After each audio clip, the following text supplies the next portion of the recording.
కీర్తనల గ్రంథము 25వ అధ్యాయము 2వ వచనము.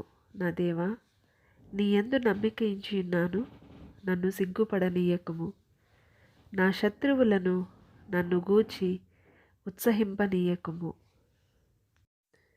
ఎవరైతే దేవుని పైన పూర్తి నమ్మకం పెట్టుకుని ఇది కేవలం దేవుడు మాత్రమే చేయగలడు, మనుషులకి ఇది అసాధ్యము, నాకైతే ఇది అసాధ్యమని ఎవరైతే ఆయన సన్నిధిలో పూర్తిగా అప్పగించుకొని ఆయనకి మనవి చేస్తూ ఉన్నారో వారందరికీ దేవుడిస్తున్న వాగ్దానము, ఆయన మీ మనవి ఆలకించి ఉన్నాడు, మిమ్ములను సిగ్గుపడనీయనని, శత్రువులు మిమ్మల్ని గూర్చి ఉత్సహింపనీయనని దేవుడు వాగ్దానం ఇస్తున్నారు. కనుక మీ అవమానములను కొట్టివేసి మీ అవమానమునకు ప్రతిగా పూదండం తప్పక దేవుడు అనుగ్రహించబోతున్నారు.